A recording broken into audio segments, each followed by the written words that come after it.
रवीना घरात आलेल्या पाहुण्यांना पाहून आपल्या सासू शारदाजींसाठी नाश्त्याची ताट सजवून घेऊन आली. पण शारदाजींना सुनेचा ही खोटरडेपणाची चतुराई लगेच समजली. त्यांचा स्वाभिमान जागा झाला. त्यांनी पराठ्याला हातही लावला नाही आणि नाश्त्याची ताट प्लेट पाठीमागे सारत कठोरपणे म्हणाल्या, "सुनबाई, मी म्हटलं ना की मला भूक नाही, तर तुला का समजत नाही? मी काही खाणार नाही. मला तुझं हे सगळं बनावटपण लक्षात येतंय." शारदाजी रागाने बोलल्या, पण तरीही रवीना त्यांच्या रागाला दुर्लक्ष करत बनावट काळजीच्या स्वरात म्हणाली, "आई, तुम्ही जर नाश्ता नाही केला तर मीही काही खाणार नाही हां." हे ऐकताच शारदाजी चांगल्याच चिडल्या. "अहो सुनबाई, आता पुरे झाला हा खोटेपणा आणि दिखावा. सगळ्याच गोष्टीची एक सीमा असते." शारदाजींना चांगलंच कळून चुकलं होतं की सून आपली आत्या सासू म्हणजे तिच्या नवऱ्याच्या मोठ्या बहिणीला दाखवण्यासाठीच इतक्या मधुर आवाजात बोलतीये. आणि आता रोज तर तिच्या आवाजात टोचणारे काटेच असतात. इकडे रवीना मनात विचार करत होती, फक्त 2 दिवस कसेबसे निघून जावेत. मग आत्या आणि मामाजी निघून जातील, त्यानंतर या म्हातारीची इतकी सेवा कोण करणार आहे? शारदाजींनाही आता सुनेच्या मनातले विचार आणि तिची पुढची योजना पूर्णपणे समजून चुकली होत्या त्या. ती अजून काय बोलणार इतक्यात त्यांचा नातू गोलू धावत आला आणि शारदाजींच्या गळ्यात बिळगला. आपल्या लाडक्या गोलूचा प्रेमळ स्पर्श मिळताच शारदाजींचं हृदय वितळलं. गोलूने त्यांच्या गालावरून हात फिरवत गोंडसपणे म्हणाला, "आजी, तुम्ही लवकर खा ना. मग तुम्हाला गोष्ट सांगायची आहे. माझ्यासोबत खेळायचं आहे. जर तुम्ही नाश्ता नाही केला तर मीही नाही काही खाणार हां." तेव्हाच बाजूला बसलेल्या शारदाजींच्या नंदेने सुमित्राजी म्हणाल्या, "अगं वहिनी, सुनबाईशी तुमचं थोडंसं चालूच असतं. आता लवकर नाश्ता करून टाका." शारदाजींना अखेर मान्य करावं लागलं.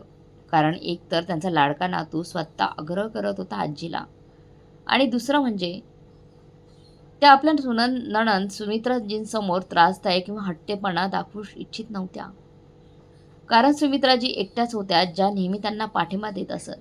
नाहीतर उरलेले सगळे नातेवाईक तर मुलगा आणि सुनबाईंनी महागडे गिफ्ट्स व पैसे देऊन आपल्या बाजूने त्यांना वळवलेलं होतं. शारदाजी सुमित्राजींना म्हणाल्या, "तुम्ही या ना दीदी, एकत्र नाश्ता करूया." त्यांच्या आग्रहावर सुमित्राजी त्यांच्याजवळ बसल्या आणि दोघी नाश्ता करू लागल्या. इकडे रवीना खूप खुश होती. कारण कारण किमान आत्यांसमोर तिची छाप चांगली राहिली होती आणि सासूबाई काही बोलू शकल्या नाही तिथे. नाश्ता करताना सुमित्राजी म्हणाल्या, "खरं सांगू बहिणी, तुझ्या सुनबाईत दुसरे काही गुण असोत किंवा नसोत, पण एक गोष्ट नक्की की ती आता काही खूप छान स्वयंपाक करू लागली आहे." "हो ना दीदी, आणि लोकांना मूर्ख बनवण्यात सुद्धा ती हुशार आहे." शारदाजींच्या आवाजात नकळत एक वेदना आली, जी सुमित्रेजींना अगदी स्पष्ट ओळखली. पण त्यांनी मुद्दाम दुर्लक्ष करत जेवणाची स्तुती करायला सुरुवात केली. कारण त्यांना आत्ता पुन्हा एकदा सासू-सुनेमध्ये वाद होऊ द्यायचा नव्हता. सुमित्राजींनी प्रेमाने आपल्या बहिणीला स्वतःच्या हाताने एक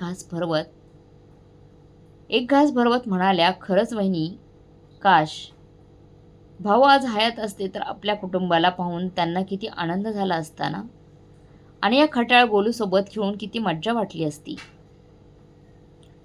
शारदाजींनी शांतपणे उत्तर दिलं, "बरंच झालं दीदी की ते या जगात नाहीत.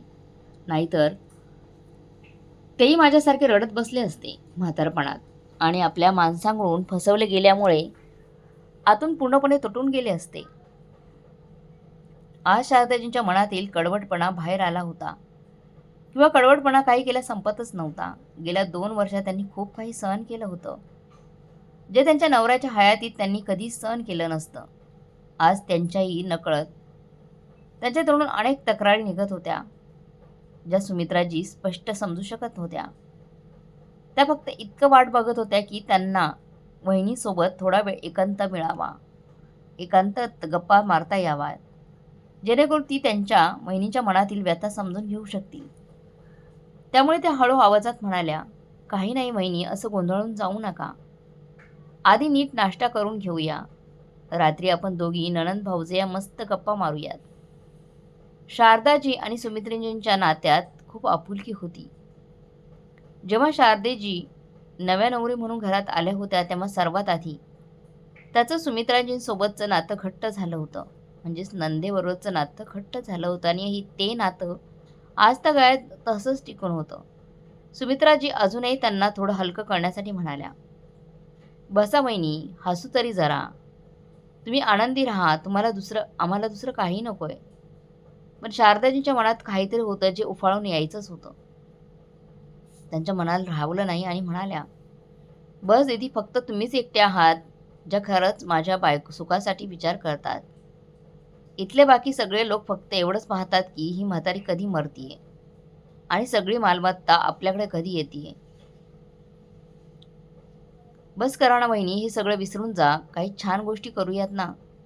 अनुभवी आणि समजूतदार सुमित्राजींनी रवीनाचा चेहरा बदललेला पाहिला होता, म्हणून त्या लगेच विषय बदलण्याचा प्रयत्न करू लागल्या.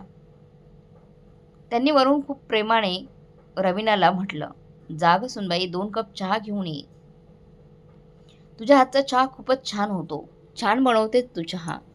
बघूया तुझ्या हातचा चहा पिऊन तरी.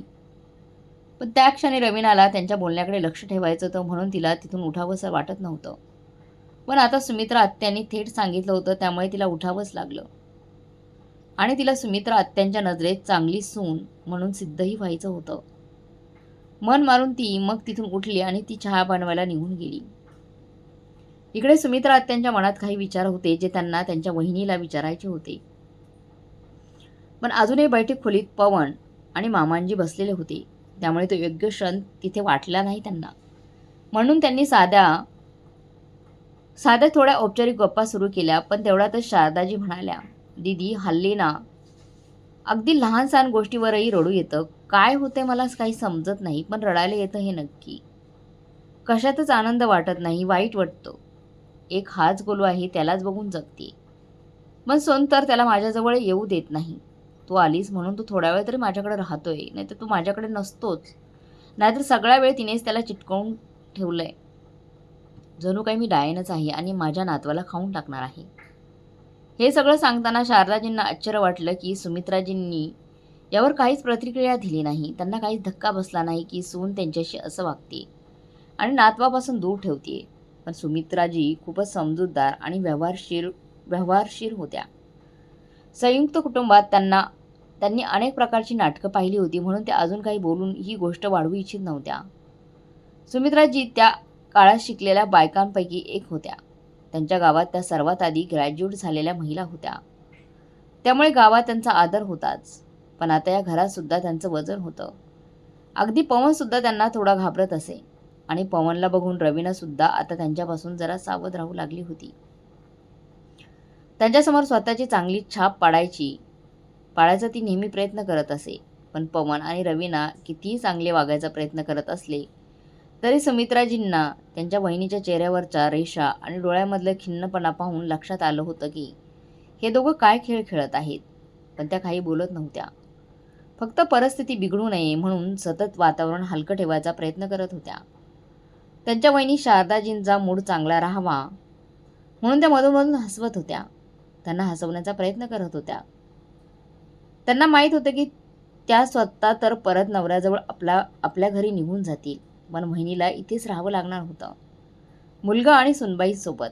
त्यामुळे त्या जास्तीत जास्त प्रयत्न करत होत्या की सासू आणि सून यांच्यात जास्त कडवटपणा येऊ नये. रात्री झोपताना सुमित्राजींनी आपल्या वहिनीला विचारलं, वहिनी, तुझं कंगन कुठे आहे ग? इतकं ऐकता शारदाजींच्या डोळ्यात पाणी आलं. काय झालं वहिनी, तुम्ही रडता आहात?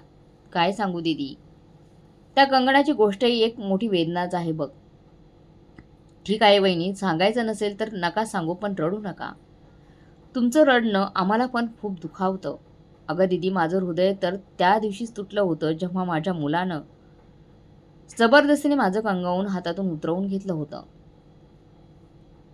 हे काय सांगते वहिनी? पवन असं कसं करू शकतो? आणखीन काही विचारू नका दीदी. ही सुनबाई जी तुम्हाला खूप सरळ साधी वाटते ना, ती फारच हुशार आणि स्वार्थी आहे. तिच्या भावाचा साखरपुडा होता, त्यावेळी आपल्या माहेरी तिला दाखवायचं होतं की तिचे सासर किती श्रीमंत आहे. म्हणून हट्टाने मला माझ्या पूर्वजांनी दिलेले दागिने मागून घेतले. म्हणाले की लग्न झाल्यावर परत देईन. पण आज 8 महिने झालेत लग्नाला. सुमित्राजी मध्येच म्हणल्या, म्हणजे तिने परतच दिलेच नाहीत का ते दागिने? अगं त्यानंतर तर अशी गोष्ट झाली की सांगायची सुद्धा इच्छा होत नाही. ती तर म्हणते की ते दागिने चोरीला गेले आहेत. आणि मला अजूनही विश्वास बसत नाही की हे खरंच घडलंय. म्हणजे काय वहिनी, चोरी? कुठे ठेवले होते दागिने? असं तर नाही ना की सगळे दागिने हडप करून मग चोरीचं खोटं कारण सांगितलंय तुला? हे सगळं खूप काळजीपूर्वक रचलेलं होतं. इतकंच काय, पवननं तर माझ्या बँक खात्यात सुद्धा बदल करून घेतलाय. नॉमिनीच्या जागी स्वतःचं नाव घातलं आणि माझ्यासोबत जॉईंट खातं करून घेतलंय. शारदाजींचा गळा भरून आला. सुमित्राजी उठून त्यांच्या जवळ गेल्या आणि त्यांना मिठी मारून म्हणाल्या, वहिनी आता पुरे झालं, तुम्ही रडायचं नाही, उलट आता मजबूत व्हा आणि या दोघांना त्यांच्या कृत्यासाठी पश्चाताप करावा लागेल असं काहीतरी करा. शारदाचे डोळे पुसत म्हणाल्या, काय सांगू दीदी, मुलगा घरी येण्याआधी सुनबाई मला एक पोळी खाऊ घालते आणि म्हणते की आता झोपा, आणि स्वतः मात्र नवऱ्यासोबत झणझणीत जेवण बनवून खाते. जेव्हा पवन विचारतो की आई जेवली का, तेव्हा म्हणते हो, आईला हेच दिलं होतं, ती आता झोपली आहे. मुलगा जेवण निवांत जेवतो आणि मी माझ्या खोलीत त्या जेवणाच्या वासावर समाधान मानते. मी माझ्या खोलीत चादर ओढून गुपचूप रडत राहते की आता माझ्यावर इतके वाईट दिवस आले आहे की भोरपेट जेवणसुद्धा माझ्या नशिबात नाही. दीदी म्हातारपणात कुणीही कोणाला विचारत नाही. दीदी मी पूर्णपणे एकटी झाले आहे. म्हणूनच कधी कधी मला वाटते की देवाने मला तुमच्या भावासोबत या जगातून नेले असते तर खूप चांगलं झालं असतं. त्यांच्या जाण्यानंतर हे जग खूप वाईट वाटते मला.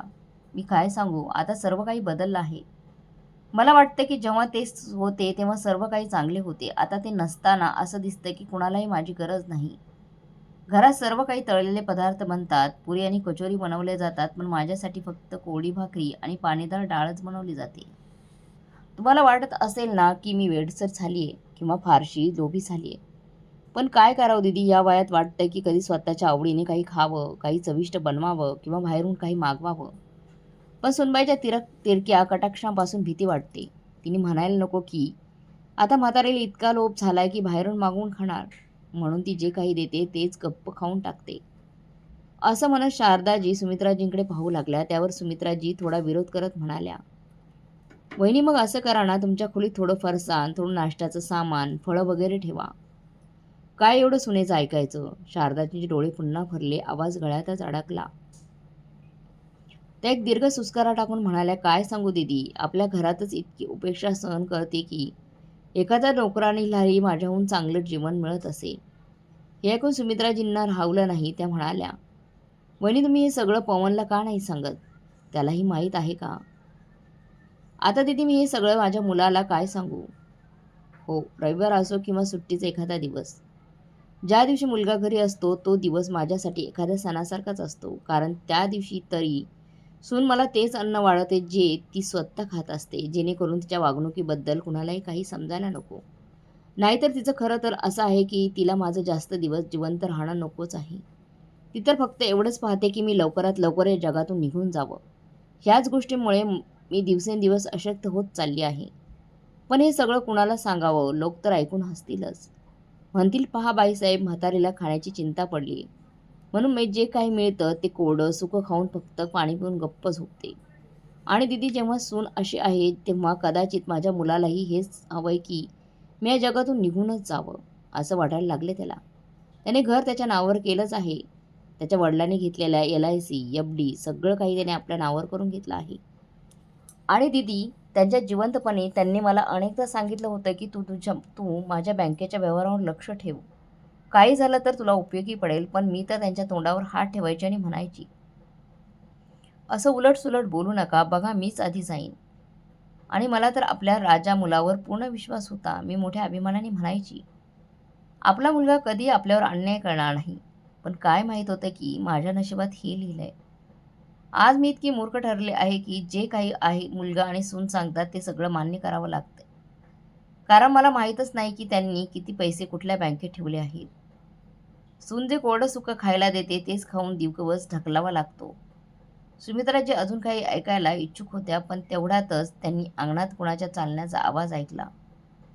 त्यांना वाटलं कदाचित रवीना किंवा पवन दोघांपैकी कुणीतरी त्यांचं बोलणं ऐकत असावं. त्यामुळे त्यांनी मुद्दाम थोड्या मोठ्याने म्हटलं, आता खूप गप्पा झाल्या वहिनी, आता आपण उद्या बोलू, झोपायचा प्रयत्न करा. पण त्याच्या बोलण्याकडे दुर्लक्ष करत शारदाजी पुन्हा बोलू लागल्या, हो दीदी, पण जर तुम्ही सुनेला फार कठोर बोललात तर तुम्ही गेल्यावर ती मला अजून त्रास देईल. काय आहे, मला तर त्यांच्यासोबतच राहावं लागणार आहे आयुष्यभर. जर फारच जास्त बोललात तर उद्या ते दोघं माझ्यावर आणखी अत्याचार करतील. काही चिंता करू नका वहिनी, सगळं माझ्यावर सोडा. आपण उद्या यावर सविस्तर बोलू आणि दोघांनाही सांगावंच लागेल की ते चुकीचं करतायत. आता झोपायचा प्रयत्न करा, सुमित्राजी म्हणाल्या. पण शारदाजींच्या डोळ्यात झोप कुठे होती? त्या फक्त हाच विचार करत होत्या की उद्या काय होणार. दीदी जर फार काही बोलल्या तर समोरासमोर भांडणच होईल की काय. त्या हाच विचार करत राहिल्या आणि कधी झोप लागली त्यांचं त्यांनाच कळलंच नाही. शारदाजी झोपल्यावर सुमित्राजी फार काळजीपूर्वक उठल्या आणि हळूच आपल्या नवऱ्याच्या खोलीकडे गेल्या. आत जाऊन त्यांनी महेशजींना हळूच हलवून उठवलं. महेशजी घाबरतच उठले. काय झालं सुमित्रा, तू अजून झोपली नाहीस आणि काय करते रात्रीचं? ऐका, मला तुमच्याशी एक महत्त्वाचं बोलायचं आहे, सुमित्राजी म्हणाल्या. आणि काही वेळात त्यांनी शारदाजींच्या मुलगा सुनेच्या सगळ्या वागणुकीची माहिती महेशजींना सांगितली. तेव्हा दोघांनी ठरवलं उद्या सकाळी काय करायचं आणि कसं करायचं. दुसऱ्या दिवशी सकाळी नाश्त्यानंतर महेशजींनी पवनला विचारलं, पण आज तू तुझी गाडी घरी ठेवू शकतोस का? आज ऑफिसला खाजगी टॅक्सीने किंवा कॅबने गेलास तर बरं होईल. आज मी आणि तुझ्या आत्या बाजारात जाऊ आणि वहिनींनाही थोडं फिरवून आणू. हे ऐकताच पवनसाठी जणू काही स्फोटच झाला. स्वयंपाकघरात उभी असलेली रवीनं सुद्धा चकित झाली. अरे हे काय चाललंय मामांजींचं? एवढी हिंमत कशी झाली त्यांची घरची गाडी मागायची? असं ती मनातच कुरकुरत बाहेर आली. तिला इतकंही भान राहिलं नाही की मागून गोलू रडत होता. ती पाय आपटत गोलूला ओढत थेट आपल्या खोलीत गेली. पवनला तिचे पाय आपटण्याचे आवाज आले. ऐकूनच कळलं की रवीनाला राग आलेला आहे. रवीना रागवलेली आहे आणि आता मात्र तिच्या रागाची झळ आपल्यालाही बसणार. म्हणून तो तिच्या मागोमाग जाण्यासाठी निमित्त शोधू लागला. एका बाजूला गॅसवर ठेवलेलं दूध उतू जात होतं आणि दुसऱ्या बाजूला खोलीत रवीना संतापून उतू जात होती. तिला राग अनावर झाला होता. हद्दच झाली बेशर्मीची. यांनी तर ह्या घराला आपलं घरच समजलंय वाटतं. आईला फिरवायला न्यायचंय म्हणून गाडी मागतायत. खरंच म्हातारी झाली तरी ऐशोआरामाची इच्छा काही संपत नाही. आणि तुझी आई बघ म्हातारपणात जर अजूनच तरुण वाटते, असं रवीना कुरकुरत होती. पवन खोलीत पोहोचताच रवीनाचं बडबडणं सुरू झालं. तेव्हा पवन म्हणाला, रवीना तुला माहीत नाही, आपली आत्या फारच 100 युक्त्या असलेली आहे आणि मामाजी तर तिच्या तालावरच नाचतात. मला वाटतं त्यांना आपल्यावर संशय येऊ लागलाय. एकदा का त्यांनी संशय घेतला तर हे घर आपल्या ताब्यात येणार नाही आणि आईची संपत्तीही त्यांच्या जिवंतपणी मिळणार नाही. म्हणून सध्या तरी तू शांत राहा.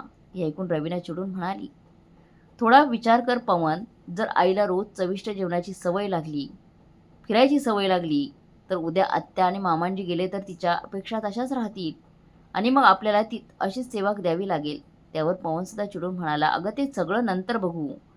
सध्या इतकंच लक्षात ठेव की आपण तिच्याकडून जे कागदावर सही करून घेतले आहेत ते व्यवस्थित सांभाळून ठेव आणि आत्या मामांजींना खुश ठेव, म्हणजे काही अडचण येणार नाही. पण रवीनाला अजूनही त्यांचं म्हणणं पटत नव्हतं. तिने चटपट उत्तर दिलं, मला समजत नाही पवन, तू एवढा घाबरतोस कशाला? जर घर आपल्याच नावावर आहे आणि आईचे दागिने मी माझ्याजवळ ठेवले आहेत, मग भीती कसली आहे?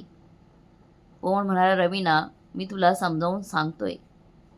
रवीना लगेच म्हणाली, जर खरंच तुला भीती वाटत नाही ना तर यावेळी आत्या आणि किंवा मामांजी काही बोलले की आपण आईची काळजी नीट घेत नाही तर त्यांना सांगा, घेऊन जा तुमच्यासोबत. मग पवन म्हणाला, तुला कळतंय का तू काय बोलतीयस ते? रवीना चिडून म्हणाली, हो मला पूर्णपणे कळतंय. मी काही तुझ्यासारखी मूर्ख नाही आहे. आत्तापर्यंत छोटा गोलू शांत बसलेला होता, पण आता त्याला भूक खूप लागलेली होती म्हणून तो मोठपणाने रडायला लागला. रवीना चिडून त्याला एक थप्पड लगावली. पवनने लगेच गोलूला उचललं, छातीशी धरलं. त्याला काही सुचत नव्हतं. रवीना समजेल तरी कशी? थोड्यात बाहेरून आत्याची हाक आली, वहिनी आज तुम्ही चहा करा ना, तुमच्या हातच्या चहाची खूप आठवण येते. हे ऐकून रवीना पुन्हा संतापली आणि पवनला म्हणाली, मी विचार करते ही आत्या आमच्या घरात भांडणं लावायला आलेली आहे का? कधी कधी फिरायला, कधी पराठे, आता चहा आणि आईला पूर्णपणे बिघडवून टाकणार.